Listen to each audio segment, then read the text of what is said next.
오늘 함께 읽은 하나님 말씀은 누가복음 14장 15절부터 24절 말씀입니다. 함께 읽겠습니다.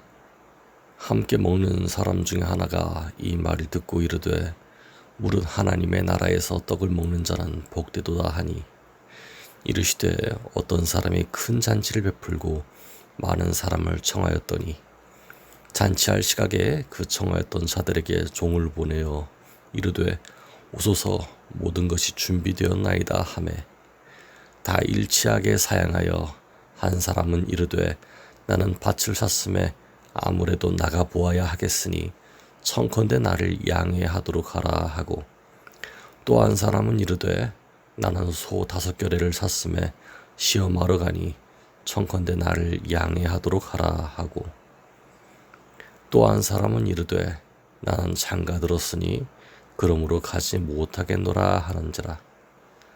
종이 돌아와 주인에게 그대로 고하니 이에 집주인이 노하여 그 종에게 이르되 빨리 시내의 거리와 골목으로 나가서 가난한 자들과 몸 불편한 자들과 맹인들과 전원자들을 데려오라 하니라.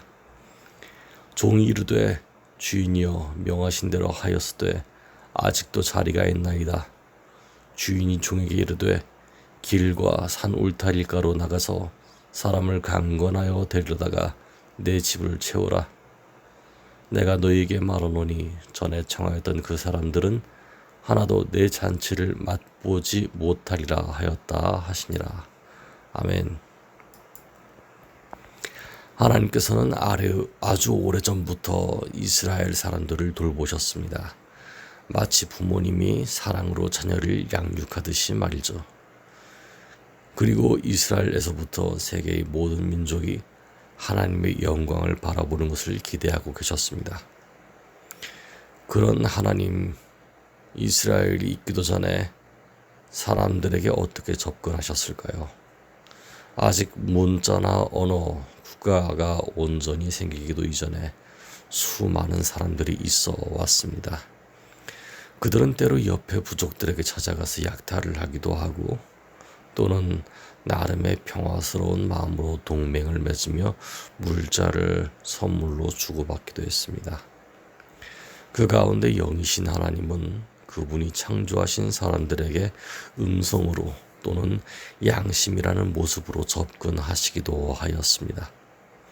그러나 하나님을 아는 그들 중에 어떤 이는 질투로 동생을 죽였고, 어떤 이들은 의로운 마음을 가지고 방주를 만들기도 했습니다.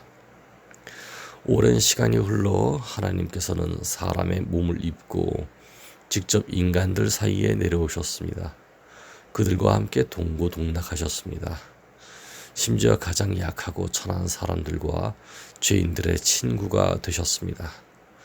그리고 자신에게 다가오는 사람들에게 모든 삶의 지혜와 하나님 나라가 도래해야 한다는 기쁜 소식을 전하였습니다.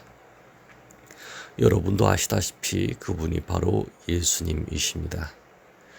예수님께서는 때로는 부드러운 사랑의 말로, 때로는 강하고 꾸짖는 말로 사람들을 가르치셨습니다.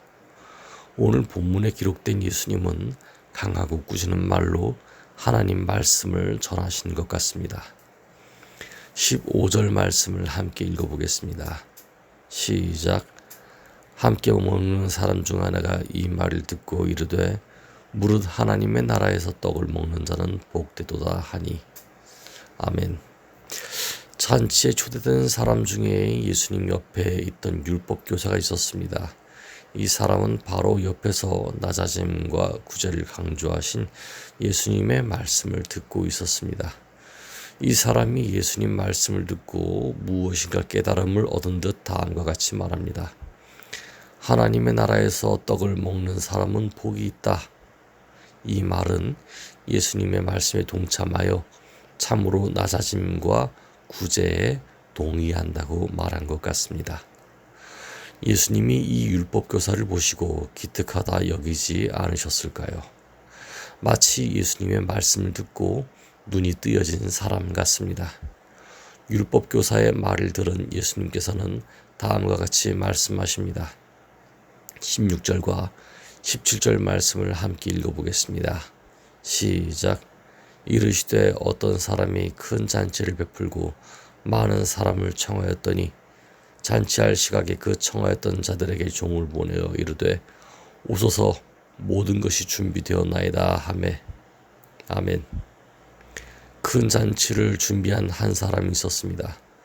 큰 잔치를 베풀었다 하니 아마도 어마어마한 부자이거나 귀족 또는 왕족이겠죠. 여러분도 아시다시피 그러한 잔치를 준비하려면 많은 시간과 예산이 듭니다. 회사에서 하나의 파티를 개최한다 합시다. 유명 인사들이 올 텐데 인원수와 함께 인테리어와 음식에 대한 소비 금액을 측정합니다. 또한 그들에게 나눠줄 선물의 비용까지 측정되겠죠. 이스라엘의 잔치 문화 또한 그러했습니다. 그래서 잔치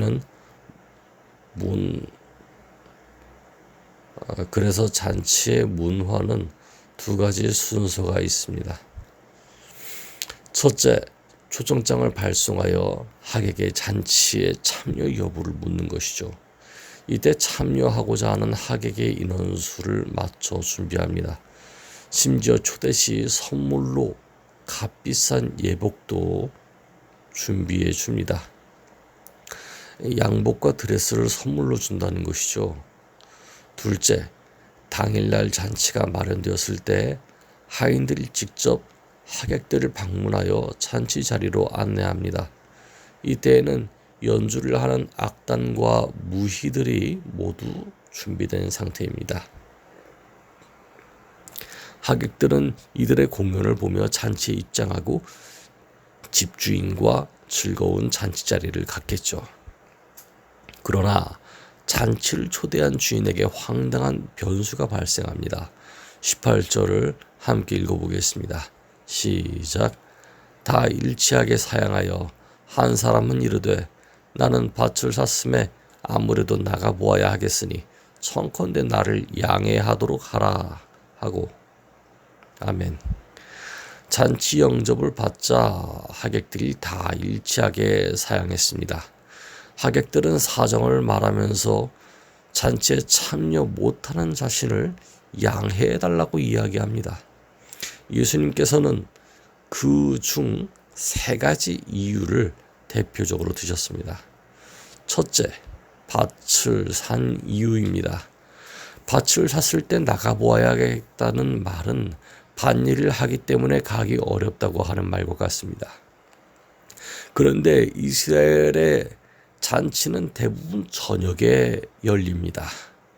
가로등도 없고 전깃불도 없는 이스라엘은 저녁에 밭일을 하지 않습니다. 그런데 이 사람은 밭을 샀기에 아무래도 저녁에 나가서 밭일을 해야겠다고 합니다. 스스로 바보임을 자청하는 말 같지 않으십니까? 이어 두 번째 이유입니다. 19절 말씀 함께 읽어보겠습니다. 시작. 또 한 사람은 이르되 나는 소 5겨레를 샀음에 시험하러 가니 청컨대 나를 양해하도록 하라 하고. 아멘. 이 사람은 소 5겨레를 샀다고 합니다. 이 겨리는 우리말과 뜻이 좀 다른데요. 쟁기를 뜻하는 겨리가 아닌 쟁기를 쌍으로 끌 수 있는 소의 수를 의미합니다. 다시 말해 소 10마리를 샀습니다. 그런데 잔치 당일 소를 시험하러 간다고 합니다. 여러분, 동물도 저녁에는 잡니다. 심지어 소의 상태를 검사하는 소장수라고 해도 저녁에는 일 안 합니다. 그런데 굳이 저녁에 소를 시험하러 간다고요? 이어 잔치에 참여를 하지 못하는 세 번째 이유입니다. 20절 말씀 함께 읽어보겠습니다. 시작. 또 한 사람은 이르되 나는 장가 들었으니 그러므로 가지 못하겠노라 하는지라. 아멘. 잔치에 못 가는 이유는 간단합니다. 장가 들었기 때문에 불참입니다. 율법에 장가든 남자는 1년 동안 군대로 보내지 않고 아내를 즐겁게 하라고 기록합니다. 큰 잔치 자리에 참여하는 것은 아내에게도 무척 좋은 일 아니겠습니까? 사람들이 많이 모이는 자리를 어려워하는 아내라면 모르겠습니다.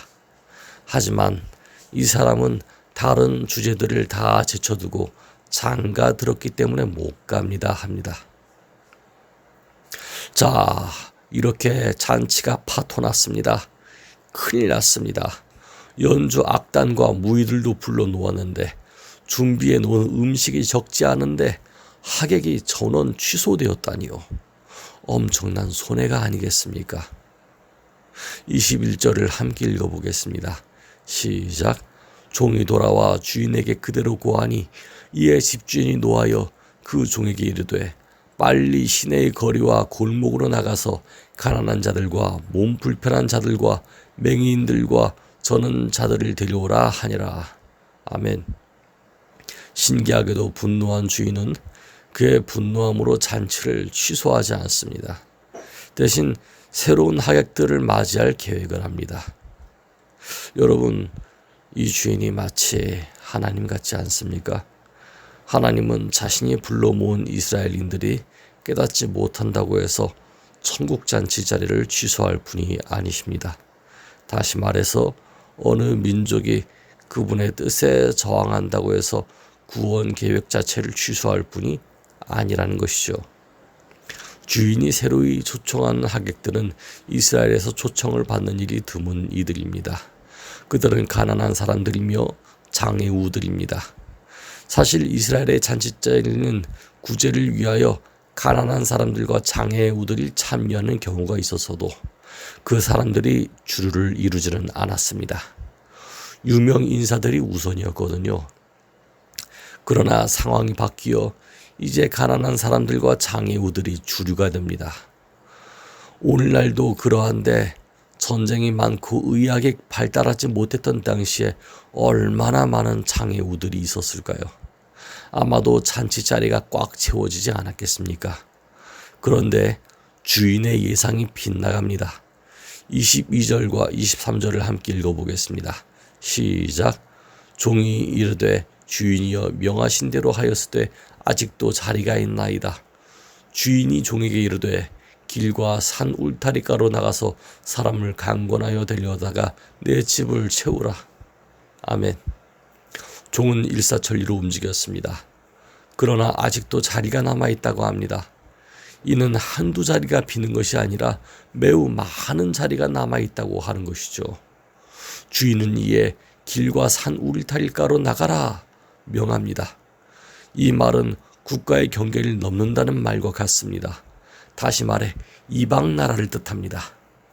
이스라엘인은 율법상 이방 사람과 같은 자리에서 식사하지 않습니다. 다시 말해 이 주인은 파격적이고 기존의 틀을 깨는 초청의 자리를 열어둡니다.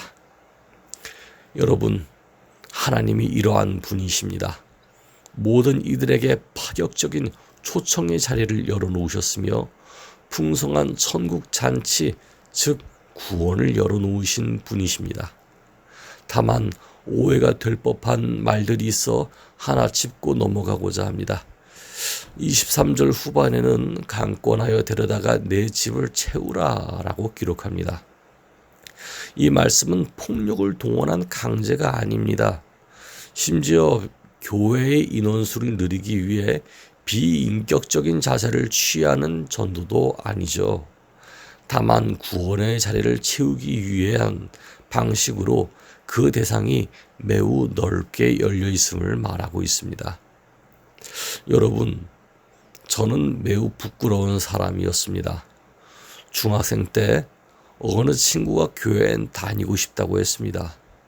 그러나 저는 그 친구의 인성이 너무나도 부끄럽고 나쁘다고 판단되어서 교회에 데리고 오는 것을 싫어했습니다.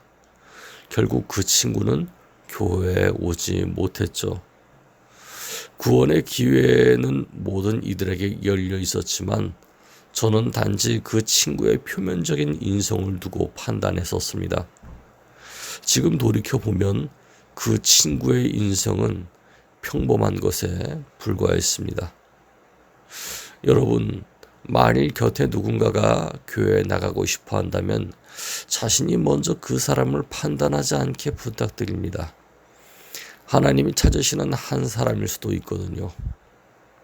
하나님의 잔치자리는 이로써 가득 채워질 것입니다. 이제 마지막으로 24절 말씀을 함께 읽어보겠습니다. 시작. 내가 너희에게 말하노니 전에 청하였던 그 사람들은 하나도 내 잔치를 맛보지 못하리라 하였다 하시니라. 아멘. 이스라엘 전통에 의하면 잔치집 문은 일정 시간까지 열리다가 닫힙니다. 어느 정도 늦는 사람들 말고는 열어주지 않죠. 잔치의 흥을 깨지 않기 위해서가 아닐까요? 잔치집 주인은 스스로 이 자리를 거부하였던 사람들의 기회를 박탈함으로써 나중에 초대된 손님들과 온전한 시간을 보낼 것을 이야기합니다. 여러분, 하나님께서는 예수님을 통해 말씀하십니다. 여전히 하나님은 살아계시고 그 구원의 기회를 열어두심을 말입니다. 과거 유대인들 중 율법교사들과 정치 권력자들은 자기 생활에 심취해서 예수님을 거부했습니다. 오늘날은 어떨까요? 오늘날 하나님을 거부한다는 것은 다른 것이 아닙니다. 예수님의 이름을 듣지 못한 것도 아닙니다. 제가 이렇게까지 이야기하는 이유가 있습니다. 귀머거리는 어떻게 예수님의 이름을 듣습니까? 심지어 태어나자마자 식물인간인 사람은 어떻게 구원을 얻겠습니까? 하나님은 예수님을 통해 내 이웃을 내 몸과 같이 사랑하라 하셨습니다. 또한 남에게 대접을 받고자 하는 대로 너희도 남을 대접하라 하셨습니다.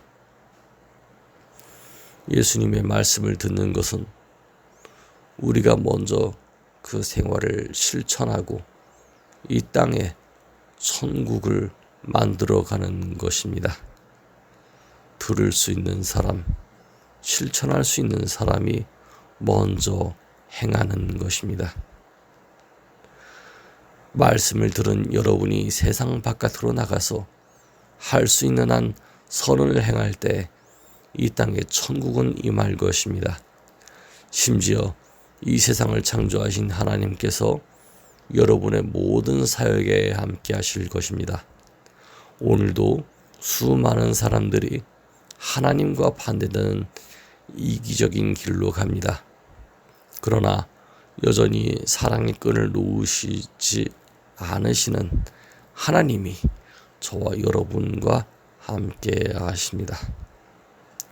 그런 사랑의 하나님 우리가 또 의지하면서 이 한 주간을 살아가는 저와 여러분 되기를 바랍니다. 함께 기도하겠습니다. 사랑의 하나님, 천국잔치 자리를 크게 마련해 놓으시고 모든 이들에게 천국잔치에 참여할 수 있도록 하신 하나님을 믿습니다. 우리가 그런 하나님을 의지합니다. 여전히 구원의 기회를 베풀어 놓으신 하나님을 의지합니다. 오늘날 우리가 교회에 다니고 싶어하는 사람들이 있어도 자신이 원하지 아니하면 그 사람을 일부러 멀리하는 그러한 형태를 갖게 됩니다. 아버지 하나님, 우리가 먼저 그 사람을 판단하기보다 온전히 하나님께서 기뻐하시는 사람임을 깨닫게 하여 주시옵시고 한 영혼 한 영혼이 하나님 안에서 특별한 사람임을 기억하게 하여 주시옵소서. 오늘도 하나님의 사랑이 넘쳐나길 기도합니다. 예수 그리스도 이름으로 기도드렸습니다. 아멘.